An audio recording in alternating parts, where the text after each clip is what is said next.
मेरी किसी के साथ बात हुई, मैंने बोला बच्चे के पीछे इतना पड़े रहते हो, अच्छे स्कूल में आपने उसका एडमिशन करवाया, अच्छे टीचर के पास उसका ट्यूशन करवाया, फिर भी वो मरेगा।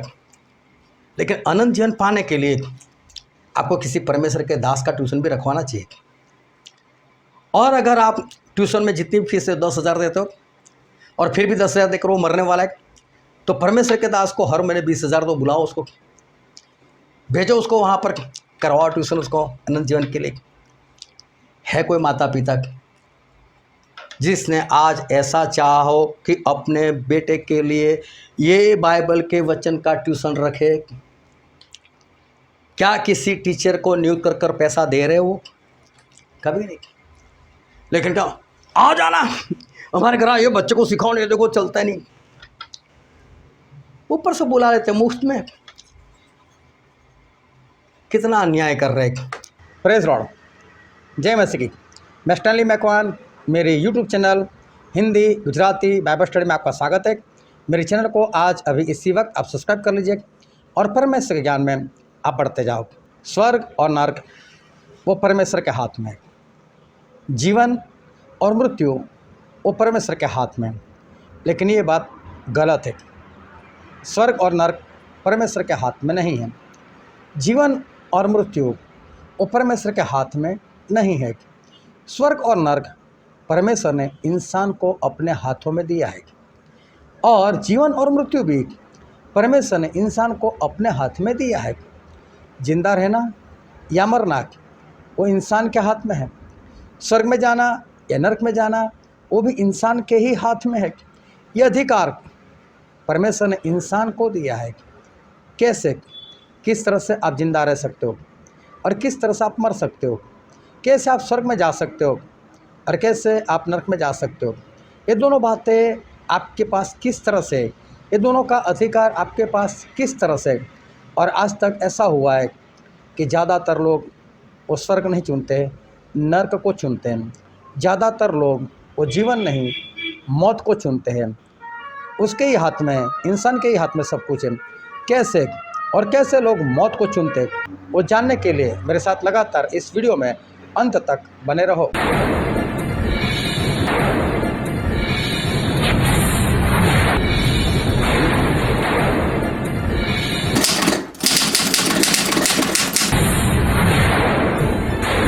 Hallelujah, hallelujah. दोनों हाथों को उठाकर बोलो हालेलुया।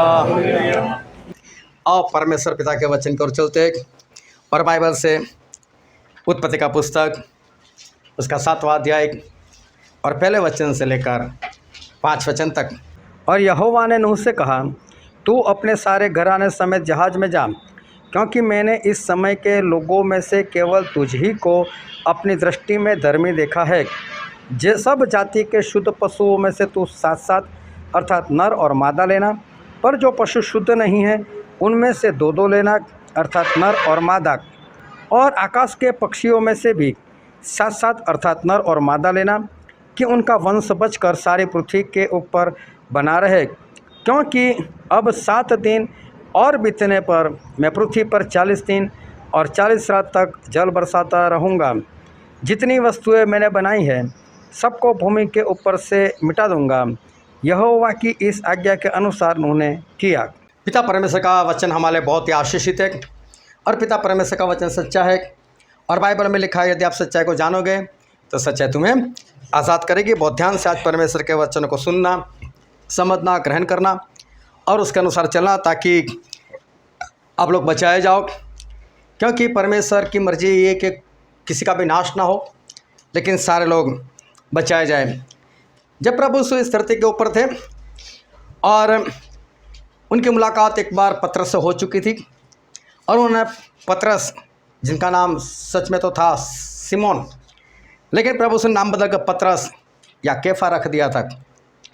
अभी ये जो पतरस से वो प्रभु यीशु के पीछे नहीं चलते थे, ना ही उन्होंने प्रभु यीशु को अपनाया था, ना ही उनके चेले बने थे। वो तो मछुआरे थे, मछली पकड़ते थे।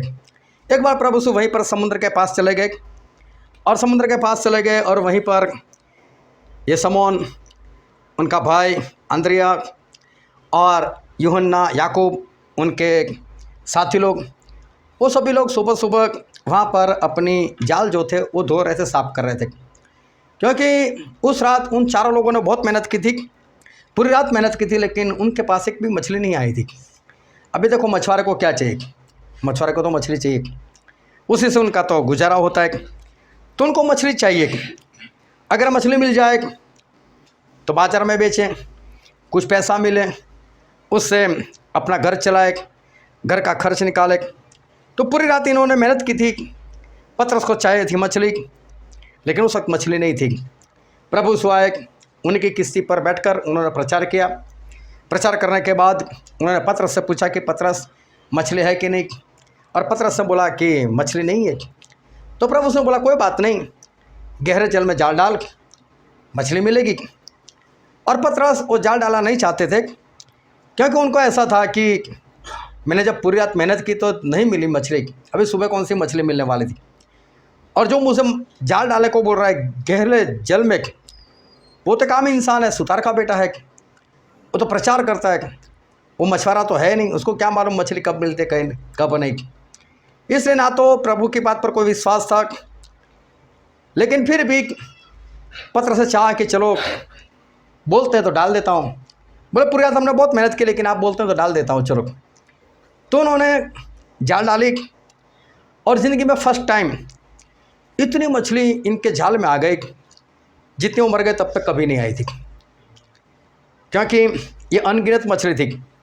3.5 साल के बाद आई थी, वो 153 थी, वह गिनती में थी। लेकिन इस बार तो दोनों किश्तियाँ भर गई, और वो खुद हैरान थे कि इतनी मछलियाँ, मतलब आज तक इन्होंने इतनी मछलियाँ कभी देखी नहीं थी। एक साथ में एक ही बार जाल डालो और इतनी मछली आ जाए। अभी मछली लेकर बाहर आए, पूरा ढेर लगा दिया मछली का। अभी देखो यूहन्ना, पतरस, याकूब, सभी लोगों को क्या चाहिए, मछली चाहिए। मछुआरे है तो उनको क्या चाहिए, मछली चाहिए। जो जॉब करता है उनको क्या चाहिए, सैलरी चाहिए। जो कारोबार करते हैं उनको क्या चाहिए, मुनाफा चाहिए। बस वो उनकी प्रिय चीज़ है, ये मछली इनकी प्रिय चीज़ है, इनको चाहिए। लेकिन पूरा ढेर हो जाने के बाद प्रभु ने उनसे एक बात की, हे पतरस, मैं तुझे इंसान को पकड़ने वाला बनाऊंगा। और पतरस हैरान, मतलब मछली नहीं पकड़नी, तो मछली का कारोबार छोड़ना है। लेकिन जो भी उनको अनुभव हुआ, उसी वक्त ये पतरस ने ठान लिया, छोड़ो मछली। जो मछली आज तक अभी तक चाहते थे कि मेरे पास बहुत सारी मछली आए, हर रोज़ आए, मैं हर रोज़ बेचूं, लेकिन इतनी मछली आने के बाद, खुश होने के बाद, अभी वो मछली बिंदास उन्होंने छोड़ दी। उन्होंने मछली छोड़कर प्रभु यीशु का चुनाव किया।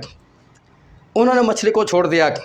चाहते थे मछली, लेकिन मछली मिलने के बाद उनकी चाहत चली गई। जब प्रभु यीशु ने बोला कि मैं तुझे इंसान को पकड़ने वाला बनाऊंगा, और तब पतरस ने चुनाव किया परमेश्वर का, ना कि उन्होंने मछली को चुना, उन्होंने प्रभु यीशु को चुन लिया। ये 4 चेले वहीं पर बन गए। एक बार ये लोग जा रहे थे कहीं से, और वहाँ पर मत्ती मिल गए। वो चुंगी लेने वाले थे, मतलब उस ज़माने में गवर्नमेंट जॉब, अरे गवर्नमेंट जॉब कर रहे थे, अच्छी तनख्वाह होगी, ऊपर के पैसे भी मिल रहे थे। लेकिन प्रभु से वहाँ पर रुक गए और मत्ती को देखा, मत्ती मेरे पीछे चल, बोले अब एक और अच्छे पैसे है, अच्छी तनख्वाह है, 2 नंबर के भी पैसे है, अच्छा गुजारा चलेगा, बहुत कुछ कर पाएगा, धनी बन जाऊंगा, होगा भी धनी। लेकिन मत्ती ने चुना, मुझे परमेश्वर चाहिए, मुझे यीशु चाहिए, और उन्होंने गवर्नमेंट जॉब को छोड़ दिया।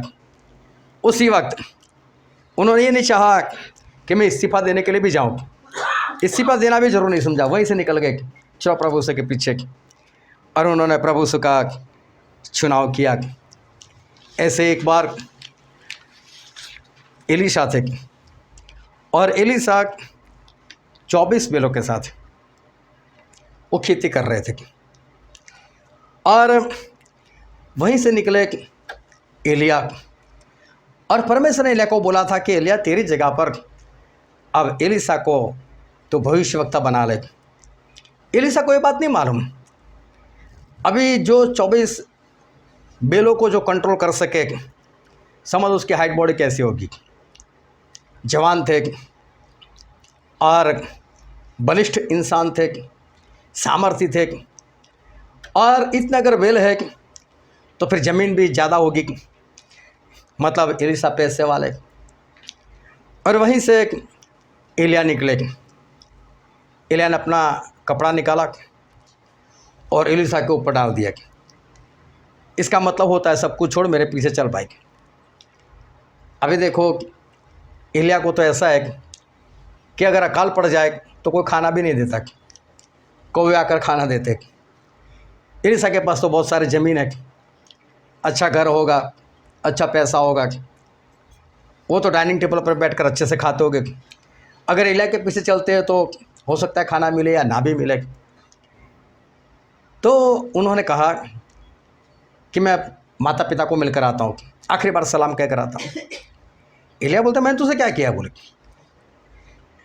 और एलिशा समझ गए कि ये भी काम नहीं कर रहा है। बोले कोई बात नहीं, 2 बेल काट दिए, वहीं पर पार्टी दे दी। मान 2 बेल काटे, मैं कितने लोगों को इकट्ठा कर लिया मालूम नहीं। मुझे लगता है चिल्लाओगे जरूर, ए जल्दी आओ, मैं तो जा रहा हूँ एलिया के पीछे, जल्दी आओ पार्टी मनाओ। और लोगों को खाना खिलाकर वो निकल गए। अपनी ज़मीन को नहीं चुना, अपने पैसे को नहीं चुना, संपत्ति को नहीं चुना, लेकिन एलिशा ने चुना परमेश्वर। परमेश्वर का काम, एलिया के पीछे जाना, वो उन्होंने चुनाव किया। आज ऐसी बातें बहुत ध्यान से समझना। आज अगर संसार को छोड़कर, जॉब को छोड़कर, कारोबार को छोड़कर अगर कोई परमेश्वर का चुनाव करे तो दुनिया वाले मानो उसको पागल कहते। ये पतरस, ये आंद्रिया, यूहन्ना, याकूब, ये एलिशा, ये मत्ती, सब पागल लोग। संसार ऐसे लोगों को पागल कहते। अरे इतनी अच्छी जॉब थी, इतना अच्छा कारोबार, छोड़ दिया। अरे पैसों के साथ करते परमेश्वर की सेवा, सेवाएं कर रही थी, पैसों के साथ करते। उनको नहीं मालूम परमेश्वर ने किस तरह से बुलाया है, परमेश्वर ने किस तरह से बुलाहट दी है। जरूर नहीं कि परमेश्वर सब कुछ छोड़वा करे, सेवा करवाए, लेकिन जब परमेश्वर बोलते हैं तब चुनाव करना बहुत ज़रूरी होता है। और इन लोगों ने परमेश्वर को चुना, अपने पैसे, अपना कारोबार सब कुछ छोड़ना चाहा, छोड़ भी दिया। लेकिन ऐसे अगर लोग होते तो लोग उनको पागल समझते। ये पागल लोग हैं कि सब कुछ छोड़कर प्रभु से पीछे चल पड़े। सुबह शाम मीटिंग, इधर भागो उधर भागो, ये प्रार्थना करो वो प्रार्थना करो, ये स्टडी करो वो स्टडी करो। लोग ऐसे लोगों को पागल समझते। लेकिन सही में पागल कौन है? सही में वो लोग पागल है जो दूसरे को पागल कहते। जो दूसरे को पागल कहते हैं वही सही में पागल है। बहुत ध्यान से आज परमेश्वर के वचन को समझ कर जाना, और यहाँ छोड़कर मत जाना, अपने साथ लेकर जाना।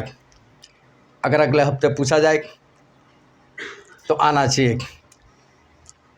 परमेश्वर ने जब इस धरती की रचना की थी, एदन बाग बनाया था, और उसके अंदर परमेश्वर ने एक जोड़ा रखा था, और एक स्त्री और पुरुष जिनका नाम परमेश्वर ने आदम रखा था। अब वहाँ पर परमेश्वर ने बहुत सारे पेड़ उगाए थे, लेकिन उसमें से 2 खास थे। एक पेड़ ऐसा था जिसको जीवन का पेड़ कहते थे, जीवन का वृक्ष। उसका फल ऐसा था कि अगर कोई भी खाए वो कभी ना मरे, वो हमेशा के लिए जिंदा रहे। और उसी के साथ में गैप नहीं, वहीं पर उस एदन बाग के बीच में ही एक दूसरा भी एक पेड़ था जिसको भले बुरे का पेड़ कहते थे। और वो फल ऐसा था कि अगर कोई खाए तो मर जाए। और परमेश्वर ने इन लोगों को ऐसी आज्ञा दी थी कि भले बुरे का जो पेड़ है उसका फल नहीं खाना है, जिस दिन खाओगे उसी दिन मर जाओगे। इसका मतलब जो जीवन का पेड़ है उसको परमेश्वर ने कुछ नहीं बोला कि मत खाओ, बस जीवन का जो पेड़ था उसका फल ये लोग खा सकते थे, हमेशा के लिए जिंदा रह सकते थे। लेकिन इन दोनों ने जो वहाँ पर थे, आदम, स्त्री और पुरुष, परमेश्वर को कोई दिक्कत नहीं थी अगर ये लोग जीवन का जो पेड़ था उसका फल खा लेते। परमेश्वर को कोई दिक्कत नहीं थी, खाने के लिए दिया था, चाहे हमेशा के लिए जिंदा रहे, परमेश्वर को कोई लेना देना था, कोई बात नहीं, खाओ। लेकिन एक पेड़ जिसमें मौत आती थी वो परमेश्वर नहीं चाहते थे कि इंसान वो खाए, इसलिए उनको चेतावनी दी थी कि इसको मत खाना। लेकिन हुआ ऐसा कि इन लोगों ने उस वक्त जीवन को नहीं चाहा, इंसान ने उस वक्त मौत को चाहा।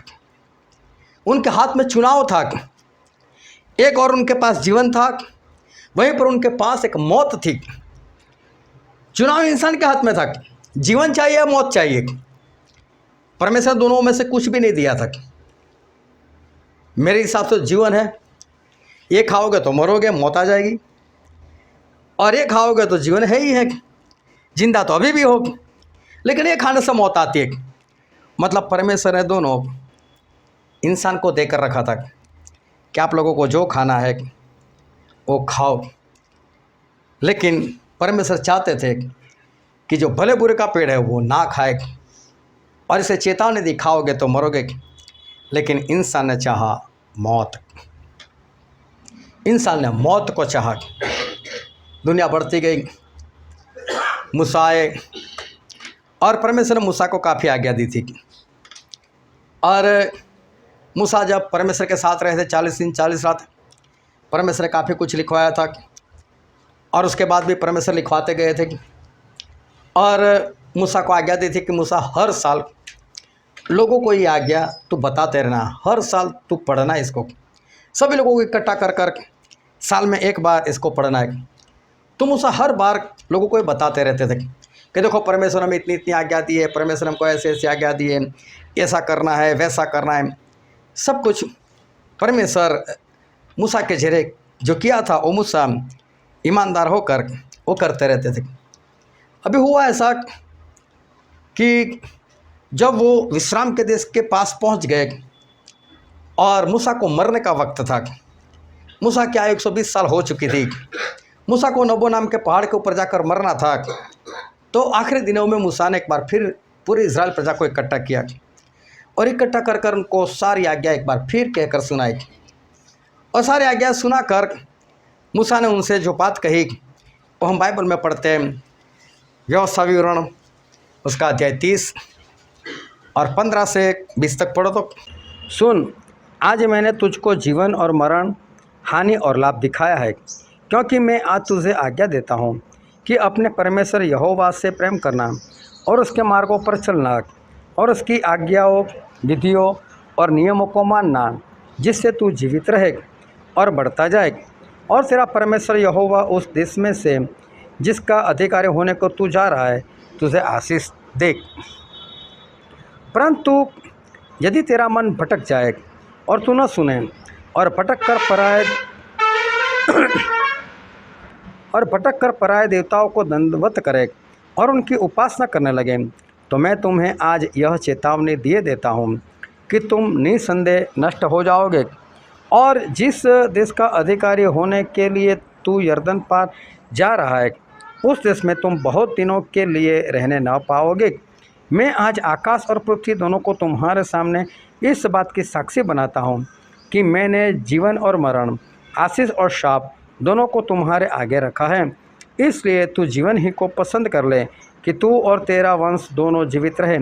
इसलिए अपने परमेश्वर यहोवा से प्रेम करो और उसकी बात मानो और उससे लिपटे रहो, क्योंकि तेरा जीवन और दीर्घ जीवन यही है, और ऐसा करने से जिस देश को यहोवा ने अब्राहम, इसहाक और याकूब तेरे पूर्वजों को देने की शपथ खाई थी उस देश में तू बसा रहेगा। अब मूसा ने यह आज्ञा कई बार सुनाने के बाद अपनी ओर से आखिरी बार सुना रहे।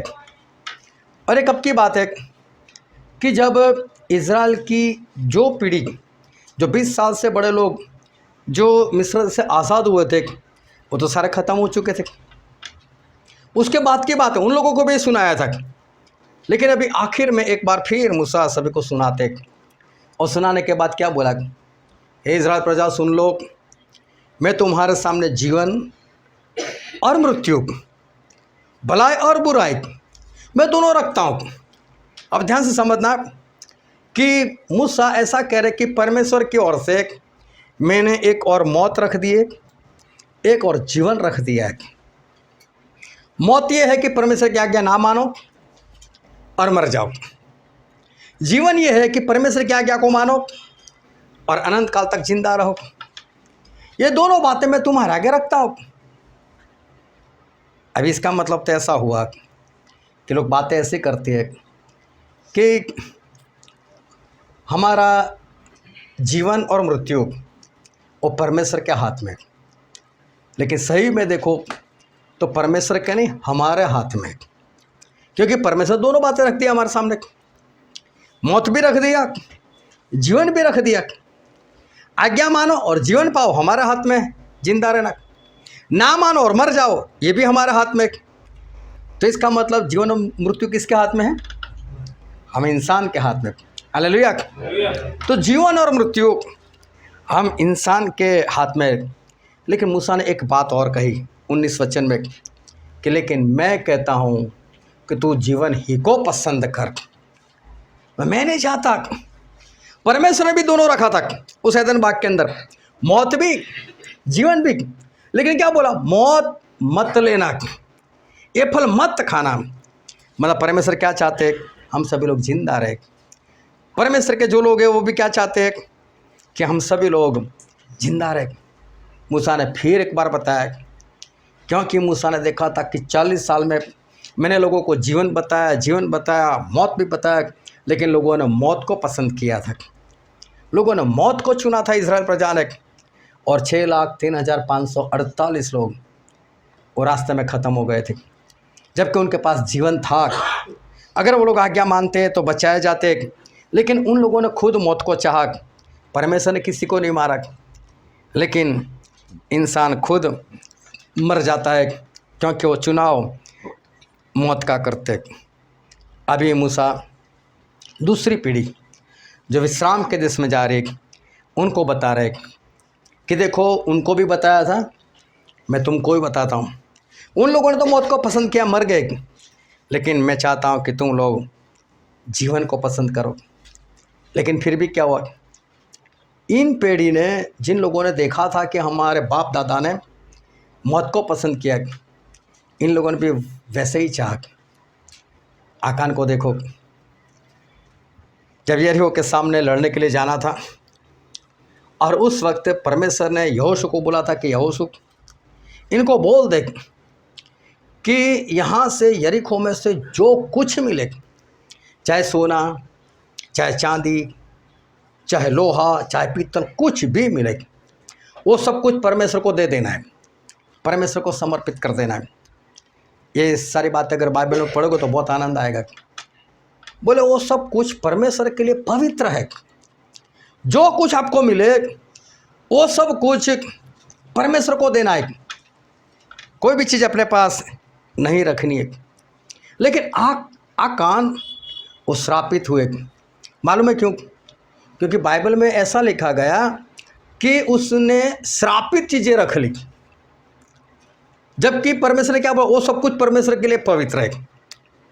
देखो, जिस वस्तु के ऊपर परमेश्वर का हक बनता है, जिस पैसे के ऊपर, सोना के ऊपर, चांदी के ऊपर, जिस वक्त के ऊपर परमेश्वर का हक बनता है, चाहे दशमास मान लो, चाहे दान मान लो, चाहे हर रोज के 2 घंटे 24 मिनट भी मान लो, ये सब कुछ परमेश्वर के लिए पवित्र है। लेकिन जो इंसान वो परमेश्वर को ना देखकर अपने पास रखता है, तो वही पवित्र चीज़ उसके लिए श्रापित चीज़ बन जाती है। और आकान के लिए वो चीज़ श्रापित बन गई, क्योंकि परमेश्वर ने बोला था सब कुछ मुझे देना है। और देखना, परमेश्वर कभी भी कुछ बोलते हैं ना, उसके पीछे एक राज छुपा हुआ होता है, इंसान लोगों को पता नहीं चलता। और ऐसी बात है भी नहीं कि इंसान को ना पता चले, उनको पता चल सकता है, लेकिन उनकी निगाह ऐसी नहीं है जिसके कारण उसको पता चले। उसके बाद क्या हुआ? लोग जीत कर तो आ गए, लेकिन किसी को मालूम नहीं है कि यहाँ पर जो आकान है उसने क्या किया है। और चलते चलते उसके बाद एक और युद्ध हुआ, और वो युद्ध हुआ था आई के सामने। ऐ नाम का एक शहर था, अभी उसके सामने लड़ाई करनी थी। छोटा था, वहाँ से 3000 लोग लड़ाई करने के लिए गए। सभी को ऐसा था कि हम जीत कर आएंगे, लेकिन आकान के पाप के कारण वो लोग वापस भागे, कुछ मर गए और हार कर आए। और तब यहोशू को पता चला कि परमेश्वर ने बताया कि आकान ने पाप किया है। लेकिन अब परमेश्वर ने क्या बोला, जब आई के सामने लड़ाई करनी थी, यहोशू को बोला, यहोशू सभी को बोल दे, आई में से जो कुछ मिले, सोना मिले, चांदी मिले, पित्तल मिले, लोहा मिले, सब कुछ तुम्हारा। अब उसे इसमें से 10% भी नहीं चाहिए। सोचो, यरीहो में से जो मिलने वाला था, तो परमेश्वर ने क्या सोचकर बोला था कि इसके बाद जो होगा ना वो तुम्हारा। लेकिन वो बात पहले से नहीं बताई कि हमको समझ में आनी चाहिए।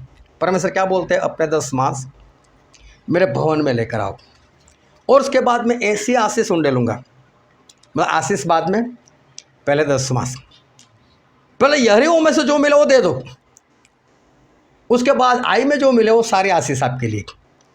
लेकिन परमेश्वर ने पहले से नहीं बोला था। अब लोगों को क्या चाहिए, लोगों को पहले आशीष चाहिए। नहीं, पर वो तो दिखाओ कितना है वो फिर मैं इधर से देना चाहता हूँ। लेकिन परमेश्वर को पहचानो, परमेश्वर को क्या चाहिए आपके पैसे से। स्वर्ग में आपकी करेंसी चलती नहीं, और ना वहाँ यहाँ का सोना वहाँ पर चलता है, लेकिन बस परमेश्वर आपको आशीष देना चाहते हैं। इसलिए परमेश्वर ने बोला, अगर आकान थोड़ा इंतज़ार करते, उस वक्त ना लेते, और जब आय के सामने लड़ाई करने के लिए चले जाते तो खुश हो, क्या बात है, इतना जो भी मिले अपना। और वहाँ पर चोरी करने की ज़रूरत नहीं, छुप कर रहने की ज़रूरत नहीं, उसको छुपाने की ज़रूरत नहीं, क्योंकि सब कुछ तो इंसान का खुद का था, बहुत मिलने वाला था। लेकिन थोड़ा लिया, परमेश्वर को लूटा और आकान मर गया। देखो, यहाँ पर भी परमेश्वर ने एडवांस में बोला था, चुनाव आपके हाथ में, यहाँ से जो मिले वो सब कुछ मेरा है, मुझे दे देना है। लेकिन इंसान एक ही बात चाहता है, मौत बस। जो जीवन उसको पसंद करना चाहिए वो जीवन वो पसंद नहीं करता। परमेश्वर के लोग वो जीवन नहीं पसंद करना चाहते, और ज़्यादातर लोग मौत पसंद करना चाहते। परमेश्वर हमारे लिए बहुत कुछ रखते, लेकिन इंसान वो धोखा खा जाता है। अनान्या और सफीरा, वो दोनों मंडली में थे। कलीसिया नई नई बनी हुई थी, पतरस की कलीसिया थी।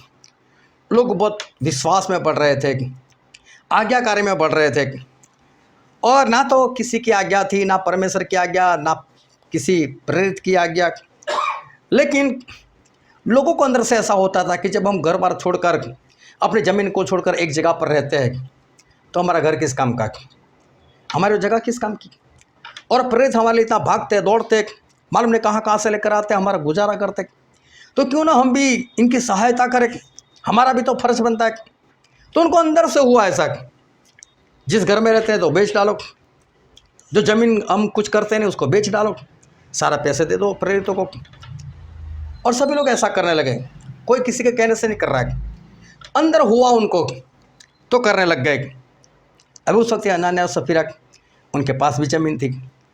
उन्होंने सोचा होगा, अगर किसी को हमारे बारे में पता है, कोई हमारे बारे में जानता है कि हमारे पास ज़मीन है, सभी लोग दे रहे और हम लोग नहीं दे रहे, हमारे बारे में कैसा सोचेंगे, चलो दे देते, लेकिन कुछ अपने पास रखेंगे। देखो, ये भी कोई पाप नहीं था, कुछ रखो अपने पास। बस बता देना था कि पतरस, हमने इस ज़मीन को 10 लाख में बेचा है, हम आपको 5 लाख देते हैं, 5 लाख हमारे पास है। तो पतरस को कोई बात नहीं, चाहे तो 10 रख लो, कोई बात नहीं, 8 रख लो, कोई बात नहीं, 9 रख लो, कोई बात नहीं, कोई पाप नहीं था, परमेश्वर भी कुछ ना करते। लेकिन ये तो ऐसा दिखावा करना चाहते, सब कुछ दे दिया, जितना है सब कुछ दे दिया, जबकि उसमें से कुछ उन्होंने अपने पास रख दिया। लालच चाहा, लालच के अंदर मौत थी। इन लोगों ने भी जीवन नहीं चाहा, इन लोगों ने मौत को चाहा। ज़्यादातर जब जब इंसान के सामने चुनाव आया है, जीवन और मृत्यु का चुनाव तब ज़्यादातर लोगों ने, और वो भी विश्वासी लोगों ने, परमेश्वर को जानने वाले लोगों ने, वो परमेश्वर को या जीवन को नहीं चुना, उन्होंने चुनाव मौत का किया। अध्ययन से परमेश्वर के वचन को सुनना। आज भी जब किसी के साथ कोई दुर्घटना हो जाती है, जैसे किसी का एक्सीडेंट हो गया, अचानक किसी की मौत हो जाती है, लोग अफसोस करते हैं, यार अच्छा भला था कल तक तो, बस सुबह बाथरूम में नहाने के लिए गया, पैर फिसल गया, दिमाग में लग गया, ख़त्म हो गया इंसान। अरे अच्छा भला था, अपनी साइड जा रहा था, हम उसको जानते हैं ना, वो मोटरसाइकिल कभी भी स्पीड में नहीं चलाता, वो शांति से अपनी साइड पर चलाता है, लेकिन मालूम नहीं किसी तरह से ट्रक वाले ने उसको ठोक दिया, वो रॉन्ग साइड पर आ गया, बस वाला आ गया, जो भी है, अचानक से मर गया। लेकिन ट्रक वाले को तो कुछ नहीं हुआ, बस वाले को कुछ नहीं हुआ। लोग अफसोस करते हैं, अच्छा था इंसान, भला था, लेकिन अचानक से वो नाश हो गया, अचानक से वो ख़त्म हो गया। लेकिन क्या परमेश्वर नहीं देख रहे? क्या परमेश्वर चाहेंगे ऐसे कोई अचानक नाश हो जाए? क्या परमेश्वर से किसी को नाश होने देंगे? लेकिन सही में वो मौत का चुनाव उसी ने किया था, इसी कारण उसकी ऐसी मौत हो गई, वरना वो मरने वाला नहीं था। एक्सीडेंट हो जाता है और लोग अफसोस करते हैं, दुख जताते हैं, लेकिन बाइबल में क्या लिखा है? एक वचन पढ़ते हैं, नीति वचन का पुस्तक, उसका 29वां अध्याय और पहला ही वचन, जो बार बार डांटे जाने पर भी हट करता है वह अचानक नाश हो जाएगा और उसका कोई भी उपाय न रहेगा। यहाँ पर लिखा है जिसको बार बार डांटते हैं। इस बात को आज बहुत अच्छे से समझ कर जाना। जिससे परमेश्वर का दास, परमेश्वर का वचन, परमेश्वर जिसको बार बार डांटते हैं, ऐसा करो, ऐसा करो, ऐसा करो, लेकिन वो करता नहीं है। वो सुनता है, समझता है, ग्रहण करता है, बोलता है करूँगा करूँगा, मैं करूँगी, लेकिन करता नहीं वो। इसका मतलब ये फिरौन के समान है, हठीला है। उसको बताया जाता है, उसको सिखाया जाता है ऐसा करना, ऐसा करना, लेकिन नहीं कर रहा है। वो हठीला बनता है, अक्कड़ गर्दन जिसको बोलते हैं, ऐसे लोग। और वो लोग अचानक नाश हो जाते, एक्सीडेंट में ख़त्म हो जाते हैं। अच्छे भले होते, कोई बीमार हो 10 दिन 20 दिन अस्पताल में एडमिट हो, खून की कमी हो जाए या लीवर फेल हो जाए, कुछ भी है, तब लोग बात करते हैं हाँ बीमार था इसलिए मर गया। लोग अचंभा भी नहीं करते। लेकिन अचानक से मरना, एक्सीडेंट में मर जाना, ऐसे गिरकर ख़त्म हो जाना, वो मौत उससे खुद चुना। कैसे? वो हठीला बन गया फिरौन की तरह। बार बार उसको परमेश्वर के वचन बताए गए, नहीं माना। परमेश्वर ने डांटा, नहीं माना। परमेश्वर के दास ने डांटा, नहीं माना। वचन ने डांटा, नहीं माना। और नहीं मानने का मतलब होता है हठीला होना। मैं बोलता हूँ कोई भी चीज़ इंसान को याद कैसे ना रहे। उसको कैसे याद रहता है मुझे खाना है, उसे कैसे याद रहता है मुझे पानी पीना है, उसे कैसे याद रहता है कि मुझे कारोबार करना है, उसे कैसे याद रहता है कि मुझे जॉब जाना है, उसे कैसे याद रहता है कि मेरा परिवार है, उसे कैसे याद रहता है कि मुझे बर्थडे में जाना है, मैरिज में जाना है, मुझे रिश्ता संभालना है। बस उसको परमेश्वर के वचन में याद नहीं रहता। इसका मतलब ये बहाना है, ये परमेश्वर को धोखा देने की बात, परमेश्वर के दास को भी धोखा देने की बात।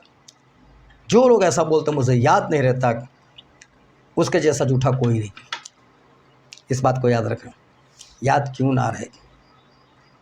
क्यों याद नहीं रहता? लिख लो, लिख कर चिपका दो। एक बहन थी और मैंने उनको पूछा, एक बार हम लोग बैठे थे, मैंने उनको पूछ लिया, क्या बहन अगर प्रभु यीशु अभी इसी वक्त आ जाए तो क्या आप स्वर्ग में जा सकती हो? उस बहन ने मना कर दिया, मैं नहीं जा सकती।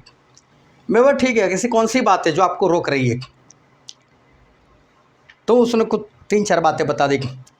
मैं निंदा करती हूँ, टाइम वेस्ट करती हूँ, किसी के साथ कुछ भी बातें करने के लिए बैठ जाती हूँ।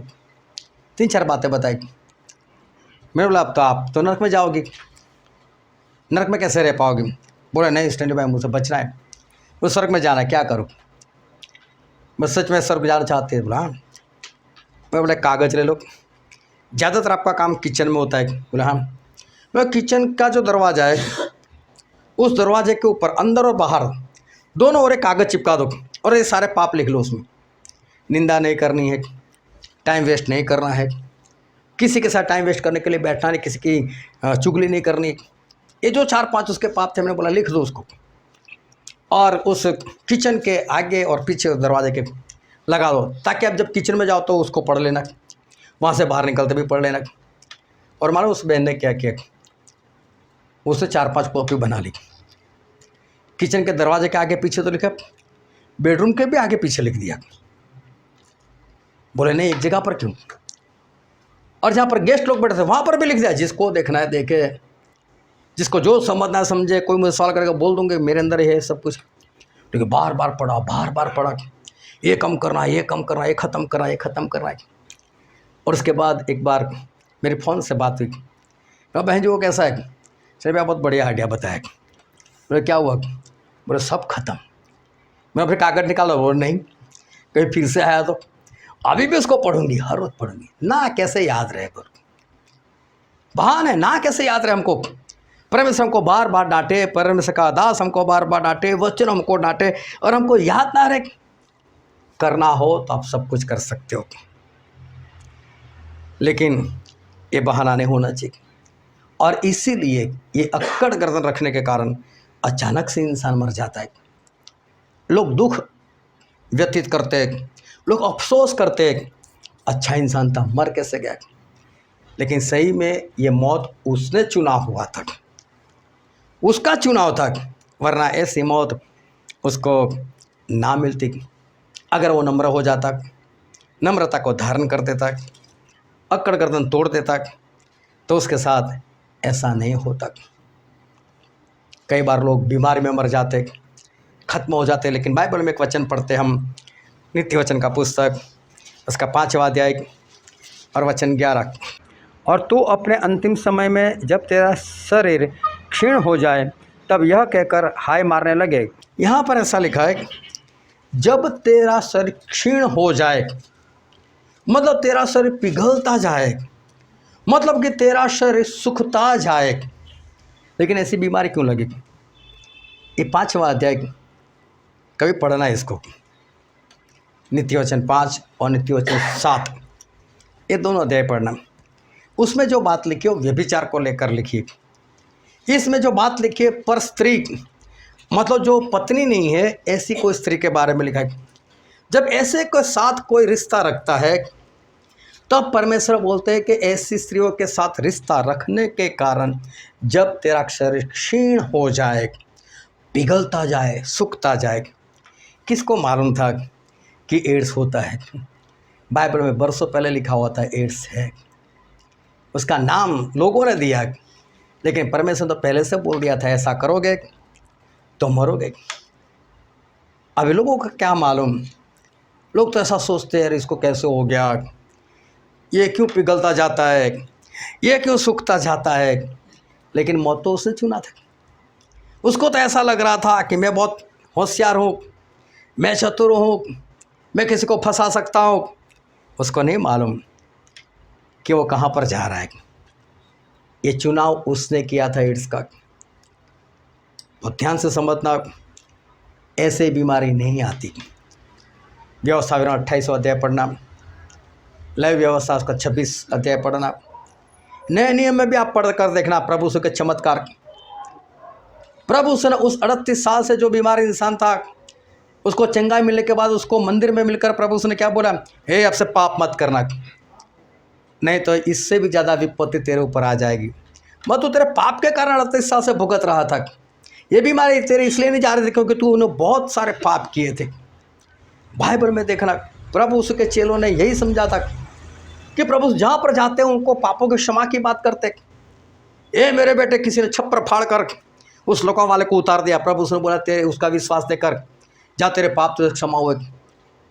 और याजक लोग, फरीसी लोग वो मन में सोचने लगे, ये कौन होता है पापों की क्षमा देने वाला।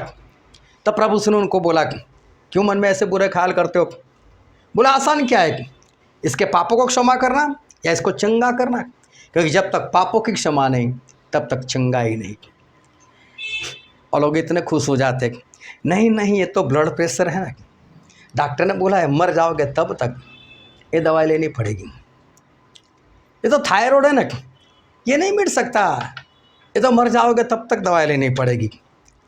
अरे अगर पाप क्षमा हो गया ना तो थायराइड भी चला जाता है, ब्लड प्रेशर भी चला जाता है। मेरे साथ आना, मैं ऐसे लोगों को दिखाऊंगा आपको कि जिनके थायराइड के रिपोर्ट हमेशा के लिए नॉर्मल आ गए, शुगर की रिपोर्ट नॉर्मल आ गए। अरे मुर्दा जिंदा हो जाते, फिर ये कौन सी बड़ी बात है? पापों की क्षमा होनी चाहिए, पाप चले जाने चाहिए बस।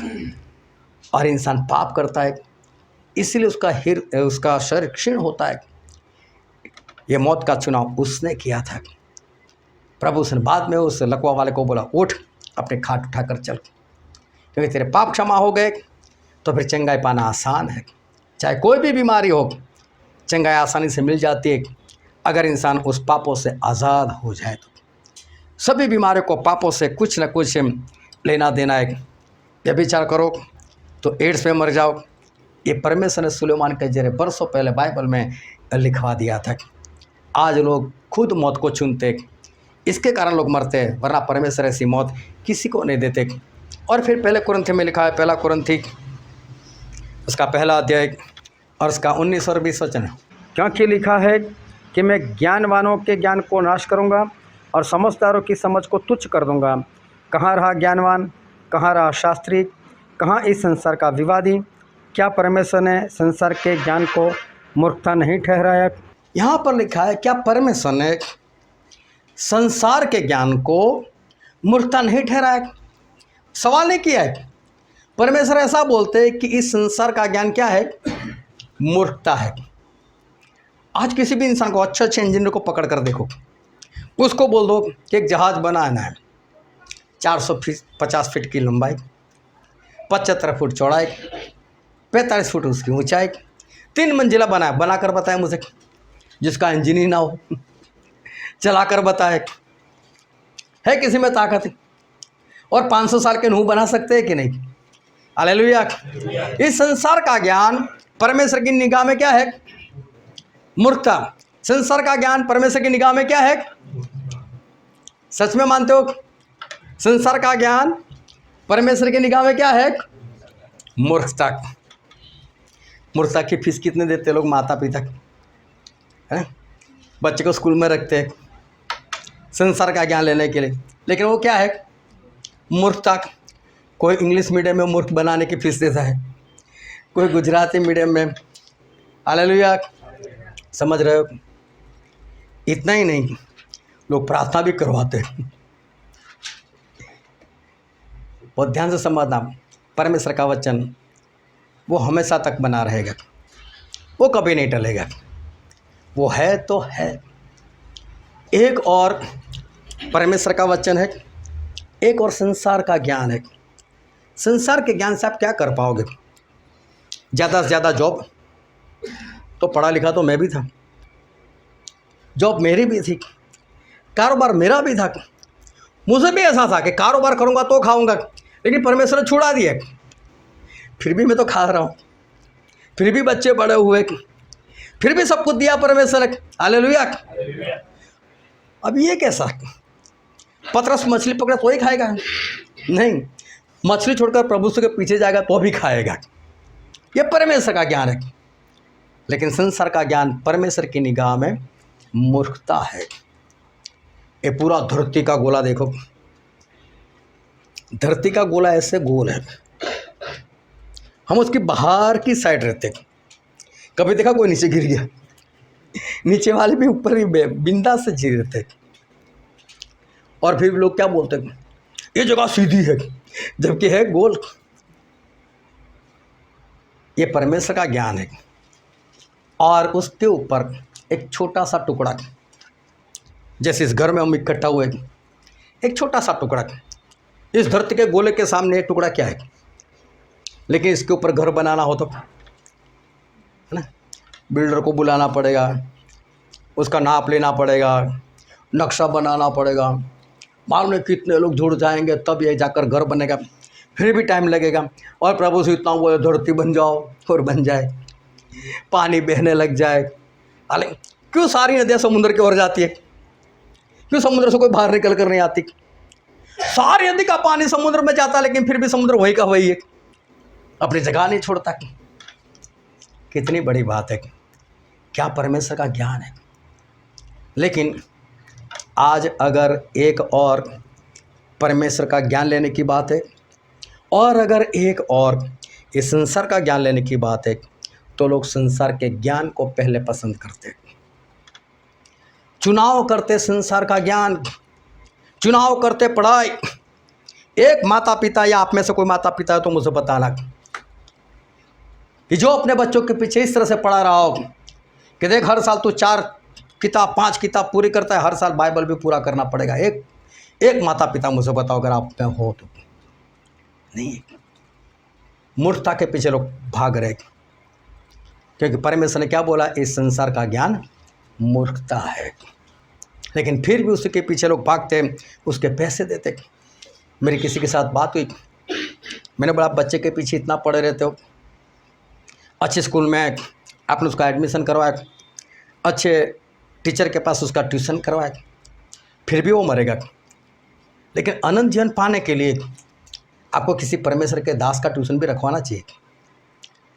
और अगर आप ट्यूशन में जितनी भी फीस है 10,000 देते हो और फिर भी 10,000 देकर वो मरने वाला है, तो परमेश्वर के दास को हर महीने 20,000 दो, बुलाओ उसको, भेजो उसको वहाँ पर, करवाओ ट्यूशन उसको अनंत जीवन के लिए।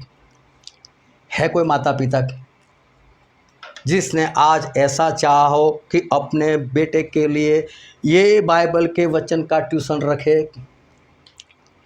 क्या किसी टीचर को नियुक्त कर कर पैसा दे रहे हो? कभी नहीं। लेकिन क्या आ जाना हमारे घर, ये बच्चे को सिखाओ, नहीं देखो चलता नहीं, ऊपर से बुला लेते मुफ्त में। कितना अन्याय कर रहे, ये लोग मौत का चुनाव कर रहे। और मालूम है संसार का ज्ञान और परमेश्वर की निगाह में मूर्खता है।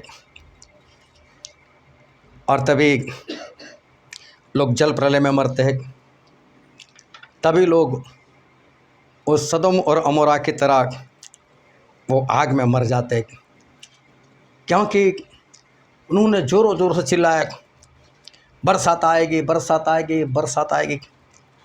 उनको धर्म का उपदेशक माना गया, 100 साल तक प्रचार करते रहे। अरे कोई तो उसको पागल समझता है, लेकिन इतना तो देखे कि जहाज़ तो सही बना रहा है। जो इंसान का दिमाग इतना सही, कितना बड़ा जहाज़ पूरे नाप के साथ सही बना रहे, तो फिर वो जो बोल रहा है वो भी सही होगा। पागल जैसा जहाज बनाता है तो फिर समझे, जहाज उल्टा सीधा बनाता है तो समझे हाँ एक सच में पागल होगा। लेकिन जहाज जब इतना अच्छा बढ़िया सा खूबसूरत बन रहा है तो फिर मानना चाहिए कि जो बोल रहा है वो भी सही होगा। लेकिन लोगों ने उसकी बातों को नहीं माना और आखिर में पानी में वो लोग खत्म हो गए। उन लोगों ने नूह को पागल समझा, लेकिन पागल वो लोग खुद ठहरे। लोगों ने लूत को पागल समझा, ऐसा कैसे आसमान से आग आएगी, कभी देखा आसमान से आग आते हुए? नहीं माना और लोग खत्म हो गए। और ध्यान से समझना, मैं जो कुछ पढ़ रहा हूँ बाइबल से पढ़ रहा हूँ, अच्छे से समझना उसको। और बाइबल में लिखा है भजन संहिता उसका 19वां अध्याय और उसका 7 और 8 वचन, यहोवा की व्यवस्था खरी है, वह प्राण को बहाल कर देती है। यहोवा के नियम विश्वास योग्य है, साधारण लोगों को बुद्धिमान बना देते हैं। यहोवा के उपदेश सिद्ध है, हृदय को आनंदित कर देते हैं। यहोवा की आज्ञा निर्मल है, वह आँखों में ज्योति ले आती है। Hallelujah, hallelujah. चलो हाथों को उठाकर बोलो हालेलुया।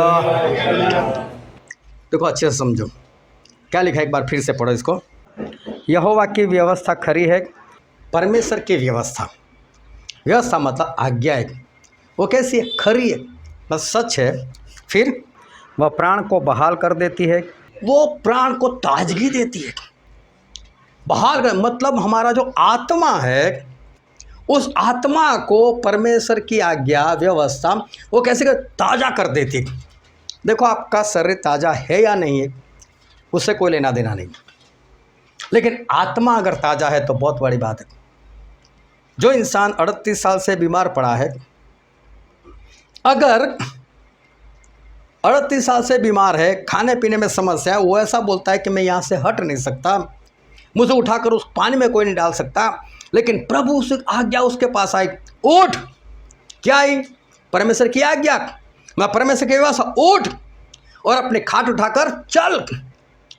जैसे ही आज्ञा आई, जैसे ही इस आज्ञा को उसने माना, उसका आत्मा ताजा हो गया, उसके आत्मा के अंदर बल आ गया, और उस आत्मा के अंदर बल आने के कारण उससे शरीर को उठाया, उठ, 38 साल से तू पड़ा रहा, मैं तुझे नहीं पड़े रहना दूंगा। उसके शरीर को किसने उठाया? आत्मा ने उठाया। परमेश्वर की व्यवस्था आत्मा को ताजा कर देती है। आप चाहे कितने भी खाट के ऊपर पड़े रहो, परमेश्वर एक ही बोलते बीमार लोगों को, उठ। उसका शरीर तो अभी भी कमजोर है, लेकिन जैसे ही परमेश्वर की आज्ञा आती है वो खरी है और आत्मा को ताजा कर देती है और उस शरीर को भी फिर उठा देते हैं। फिर आगे क्या लिखा है? यहोवा के नियम विश्वास योग्य है, साधारण लोगों को बुद्धिमान बना देते हैं। देखो, कौन बुद्धिमान बनाता है? परमेश्वर के नियम।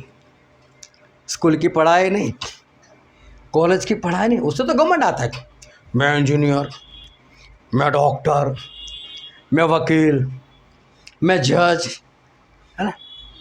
लेकिन परमेश्वर के वचन उसको बुद्धिमान बना दे, उसमें घमंड नहीं आने देता। परमेश्वर के नियम उसको समझदार बनाता है। फिर यहोवा के उपदेश सिद्ध है, हृदय को आनंदित कर देते हैं। देखो, हृदय को आनंद पहुंचाते। कभी स्कूल में पढ़कर कोई तो ऐसे बताना, कोई विद्यार्थी को जो ऐसा बोले पढ़ने में बहुत आनंद है, बहुत मज़ा आता है, उसकी मजबूरी है पढ़ना, क्योंकि मालूम है घर पर बाप बोलेगा, माँ बोलेगी, यहाँ पर मास्टर बोलेगा, ट्यूशन में जाओगे तो वहाँ एक और मास्टर। उसको आनंद नहीं आता है, पढ़ लेता है। और जो माता पिता ज़्यादा नहीं पढ़े वो इसके ऊपर जोर लगाते, क्योंकि जो 10वीं फेल माता पिता तो उनको क्या लगता है, 10वीं पास होते हैं तो ये कर देती, वो कर देता, इससे बच्चे के पीछे पड़ जाओ, पढ़ पढ़ पढ़, हम तो नहीं पढ़े, तू तो पढ़।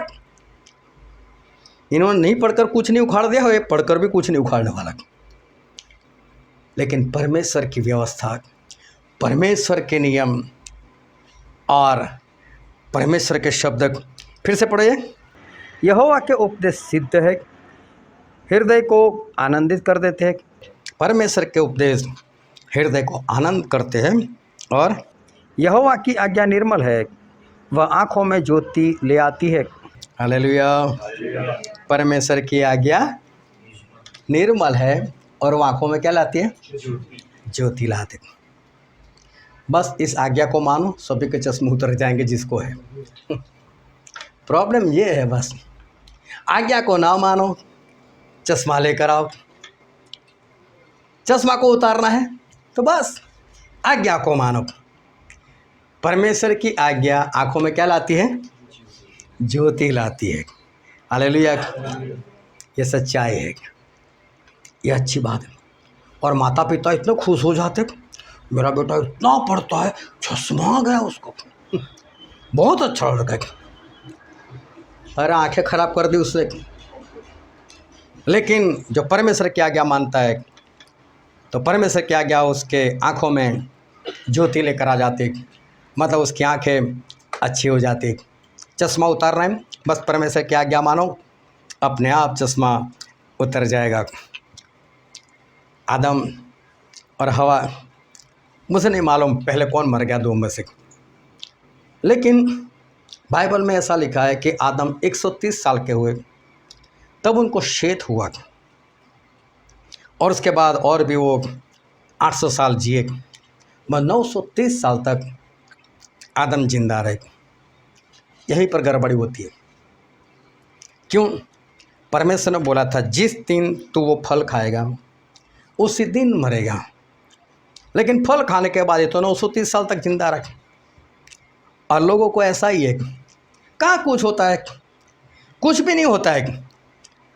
जैसे ही आपने पाप किया वैसे कुछ नहीं होता, जैसे आपने परमेश्वर की व्यवस्था को नहीं माना उस वक्त कुछ नहीं होता, लेकिन जब होता है तब बीच में कुछ गैप हो जाता है, और इंसान को ऐसा होता है कि नहीं नहीं वो पाप की वजह से नहीं हुआ, ये तो ऐसे ही कुछ हो गया होगा, ये वायरल आ गया होगा या फलाना या ढिमका।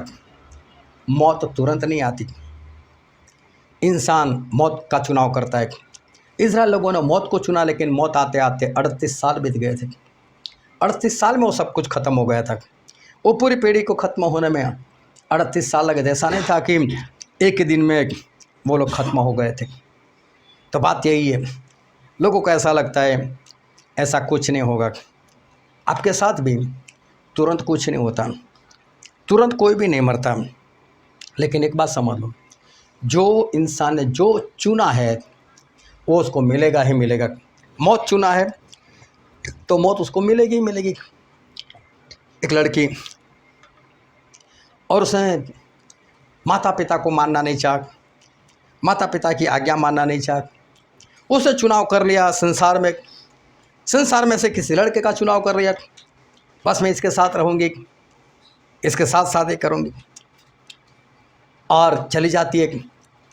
और बाद में उसको पता चलता है कि मेरा चुनाव सही नहीं था, मेरा चुनाव गलत था। कई लड़कियां ऐसे पछता रही है, कई लोग बोल रहे हैं कि आज मुझसे इस बात का अफसोस है कि मैंने ये चुनाव किया। लेकिन आप जो कुछ चुनते हो वो चुनाव आपके सामने आज नहीं तो कल वो आएगा ही आएगा। जब पहली कलीसिया चल रही थी, उनका सताव बहुत हो रहा था, उनको मार दिया जाता था। उनको ऐसा करते थे लोग, भेड़ बकरे की जो खाल होती थी उसके अंदर बिठाकर उसको सिलाए मार देते थे और धूप में छोड़ देते थे।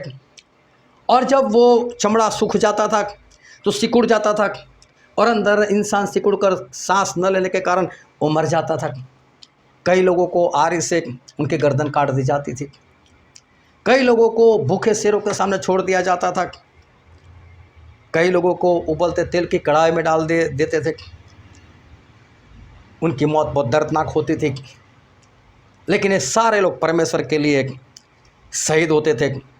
और बाइबल में उनके बारे में ऐसा लिखा है, इब्रानी उसका 11वां अध्याय और 33, 34 और 35 वचन। इन्होंने विश्वास ही के द्वारा राज्य जीते, धर्म के काम किए, प्रतिज्ञा की हुई वस्तुएं प्राप्त की, सिंहों के मुंह बंद किए, आग की ज्वाला को ठंडा किया, तलवार की धार से बच निकले, निर्बलता में बलवंत हुए, लड़ाई में वीर निकले, विदेशियों की फौजों को मार भगाया, स्त्रियों ने अपने मरे हुओं को फिर जीवते पाया। कितने तो मार खाते खाते मर गए, पर छुटकारा ना चाहा, इसलिए कि उत्तम पुनरुत्थान के भागी हो। बाइबल में लिखा है, इन लोगों ने छुटकारा नहीं चाहा। उनको बता देते थे मरने से पहले, एक बार यीशु का इनकार कर दो, एक बार यीशु को छोड़ दो, हम तुम्हें जीवन देंगे, हम तुमको छोड़ देंगे। लेकिन इन लोगों ने उस वक्त मौत को चाहा, शहीद होना चाहा, परमेश्वर के लिए मरना चाहा, नरक वाला मौत नहीं चाहा। उन्होंने अच्छा पुनरुत्थान चाहा। देखो, इन लोगों ने छुटकारा नहीं चाहा। हमें वो छुटकारा नहीं चाहिए जो हमको नरक में पहुंचाता है। इन्होंने चाहा हम परमेश्वर के लिए शहीद हो जाएंगे। उन लोगों ने अच्छा पुनरुत्थान चाहा कि जो पुनरुत्थान को स्वर्ग में पहुंचाता है। यही मसीह लोगों को करना है। लेकिन आज लोग मौत का चुनाव करते हैं। जो परमेश्वर वाला चुनाव करना चाहिए वो चुनाव आज लोग नहीं कर रहे। जब परमेश्वर ने चाहा कि मैं इस धरती को ख़त्म कर दूँ, इस धरती में पाप बहुत है, तब नूह अकेले ऐसे थे कि जो परमेश्वर की निगाह में धर्मी ठहरे। और परमेश्वर नूह को बुलाकर ऐसा कहा, नूह, मैं सारी धरती को ख़त्म कर दूँगा, लेकिन तू अपने लिए एक जहाज़ बना दे। जो जहाज़ कितना लंबा हो? जहाज़ की लंबाई कितनी? 450 फीट। उसकी चौड़ाई कितनी? 75 फीट। और उसकी ऊंचाई कितनी? 45 फीट। कितनी मंजिला? 3 मंजिला। परमेश्वर ने बोला कि नूह, तू अपने लिए एक जहाज़ बना ले, और तू एक काम कर, तू और तेरी पत्नी, तेरे 3 बेटे और उनकी पत्नियां, और जितने शुद्ध पशु है उसमें 7-7 जोड़े, उन सभी को तू जहाज में लेकर आ। और जो अशुद्ध है उनमें से एक एक जोड़ा, मतलब एक नर और एक मादा, 7 जोड़े मतलब 7 नर और 7 मादा। बोले उन्हें तू अपने साथ जहाज में लेकर आ। और बाइबल में जब 7 की गिनती आती है उसका मतलब होता है संपूर्ण। तो परमेश्वर चाहते थे कि जो शुद्ध पशु है उसके 7 जोड़े, मतलब संपूर्ण सभी लोग आ जाओ। और जो वचन हमने पढ़ा था उत्पत्ति उसका 7वां अध्याय और 1 से लेकर 5 वचन पढ़े थे। कोई पढ़ो तो उसका दूसरा वचन। जे सब जाति के शुद्ध पशुओं में से तू 7-7 अर्थात नर और मादा लेना, पर जो पशु शुद्ध नहीं है उनमें से 2-2 लेना अर्थात नर और मादा। हालेलुया। देखो, जो शुद्ध पशु है या पंछी है उसमें से कितने जोड़े लेने को बोला था? 7 जोड़ा। मतलब 7 नर 7 मादा, मतलब कितने हुए? 14 हुए। और अशुद्ध में से 1-1। फिर से पढ़ो दूसरा वचन। जे सब जाति के शुद्ध पशुओं में से तू 7-7 अर्थात नर और मादा लेना, पर जो पशु शुद्ध नहीं है उनमें से 2-2 लेना अर्थात नर और मादा। हालेलुया। बात पक्की। कितने जोड़े लेने को बोला शुद्ध पशु में से? 7-7 जोड़े। अब नूह जिस तरह से परमेश्वर ने बोला था जहाज बना दिया और जहाज में चले गए। लेकिन पढ़ो तो उसका वचन 9। और शुद्ध और अशुद्ध दोनों प्रकार के पशुओं में से, पक्षियों और भूमि पर रेंगने वालों में से भी 2-2 अर्थात नर और मादा जहाज में नूह के पास गए, जिस प्रकार परमेश्वर ने नूह को आज्ञा दी थी। हालेलुया। हालेलुया। दोनों हाथों को उठाकर बोलो हालेलुया। परमेश्वर ने कितने जोड़े लेने को बोला था? 7-7। गए कितने? 1-1 जोड़ा गया। परमेश्वर ने कितना बोला था? 7-7। गए कितने? 1-1।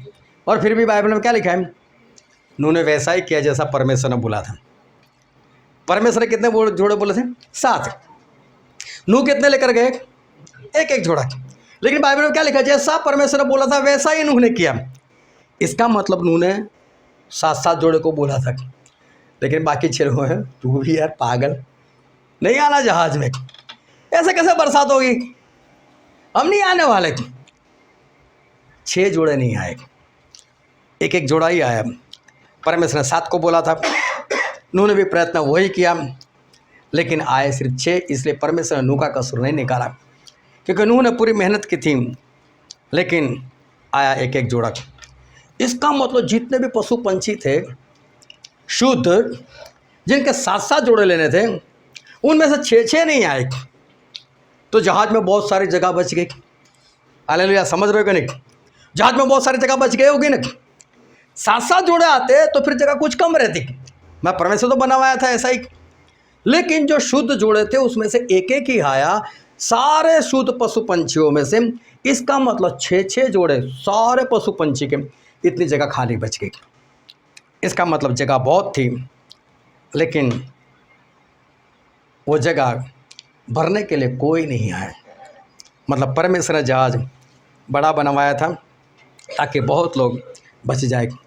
यहाँ पर जो चुनाव हुआ वो चुनाव जहाज में जाकर बचने का नहीं हुआ, लेकिन 6-6 जोड़े ने चुनाव ऐसा किया मर जाएंगे।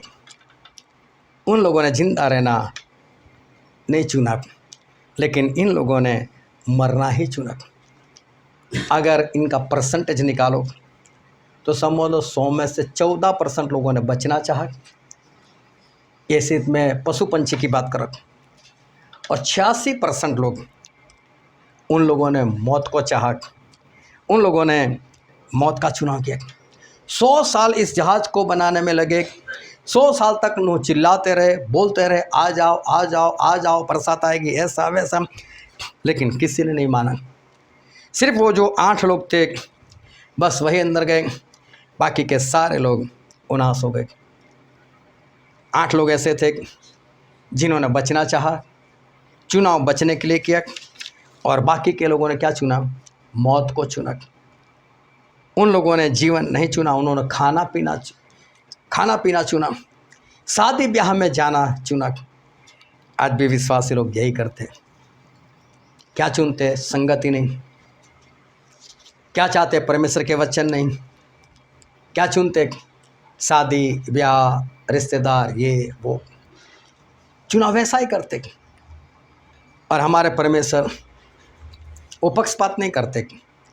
जो लोग शादी ब्याह चुनते और जो लोग नाश हो गए, तो आज भी जो लोग ऐसा चुनेंगे उनका भी क्या होगा, नाश ही होगा। फिर जिन लोगों का चुनाव सही नहीं है, इसमें परमेश्वर कुछ नहीं कर सकते, क्योंकि चुनना इंसान के हाथ में। परमेश्वर ने मौत और जीवन दोनों इंसान के हाथ में रख दिया है। जहाज में बहुत सारी जगह थी, बहुत सारे लोग बचाए जाते, अगर वक्त से पहले वो लोग चले जाते तो बच जाते। प्रभु यीशु आए और प्रभु सुनाकर एक बार फिर वही बात बताई। और एक वचन पढ़ते हम, यूहन्ना उसका 14वां अध्याय 2 और 3 वचन। मेरे पिता के घर में बहुत से रहने के स्थान हैं, यदि न होते तो मैं तुमसे कह देता, क्योंकि मैं तुम्हारे लिए जगह तैयार करने जाता हूँ। और यदि मैं जाकर तुम्हारे लिए जगह तैयार करूँ तो फिर आकर तुम्हें अपने यहाँ ले जाऊँगा, कि जहाँ मैं रहूँ वहाँ तुम भी रहो। प्रभु उसने क्या बोला लोगों को, मेरे बाप के घर में, मेरे पिता के घर में रहने के स्थान बहुत है। जहाज भी बड़ा बनवाया था ताकि बहुत लोग बचाए जाए। आज भी स्वर्ग में कितनी जगह है, बहुत जगह। मेरे पिता के घर में रहने के स्थान बहुत है। अगर ना होते तो मैं कह देता कि मैं जगह तैयार करने के लिए जा रहा हूँ। लेकिन जिस वक्त प्रभु इस धरती पर थे तभी भी जगह थी। जब प्रभु से न्याय करते आखिरी दिन में, तब दाहिने ओर वालों को क्या बोला, जो राज्य इस जगत की नींव डालने से पहले तैयार किया गया था। इसका मतलब पहले से परमेश्वर स्वर्ग बहुत बड़ा बनाया ताकि कोई नाश ना हो जाए। उन्होंने बाईं ओर वाले को कहा, उस अनंत आग में चले जाओ जो शैतान और उसके दूतों के लिए तैयार किया गया है। मतलब इंसान के लिए तो था ही नहीं। तो परमेश्वर को मालूम है कि मैं न्याय करने के लिए कब जाने वाला हूँ, और इसलिए उनको मालूम था कि उस वक्त बस्ती कितनी होगी। उनको ये भी मालूम था कि आदम से लेकर उस वक्त तक कितनी बस्ती होगी। ये सोच कर समझ कर उन्होंने स्वर्ग इतना बड़ा बनाया। लेकिन जोड़ा एक ही आना चाहता है, बाकी के लोग तो आना नहीं चाहते। परमेश्वर के दास लोग मेहनत कर रहे, लेकिन इंसान चुनते हैं उस मौत को। चुनाव आपके हाथ में है, लेकिन अच्छा चुनाव करो उस पत्रक की तरह, अच्छा चुनाव करो उस एलिसा की तरह, अच्छा चुनाव करो उस मत्ती की तरह, कि जिन्होंने सब कुछ छोड़कर, मौत को छोड़कर उन्होंने परमेश्वर को अपना लिया, अच्छा चुनाव किया। हमारे आदि माता हवा के पास मत जाओ, आदम के पास मत जाओ। उन लोगों ने मौत को चाहा, जीवन भी था, मौत भी था, लेकिन उन्होंने मौत को चाहा। उस इस्राएल लोगों ने मौत को चाहा, लेकिन आज परमेश्वर हमसे कहते हैं आप चुनाव अच्छा करो, ऐसा चुनाव करो ताकि आप बचाए जाओ। आपका जो शरीर है ना, वो 70-80 साल में ख़त्म हो जाता है। जैसे जैसे लोग बूढ़े होते हैं ना, उनके चेहरे पर, उनकी चमड़ियों में झुर्रियाँ आती जाती है। आप बाल काले करो, अच्छे कपड़े पहनो, लेकिन देख कर ही लोग समझ जाते हैं ये बूढ़ा है, ये बूढ़ी है।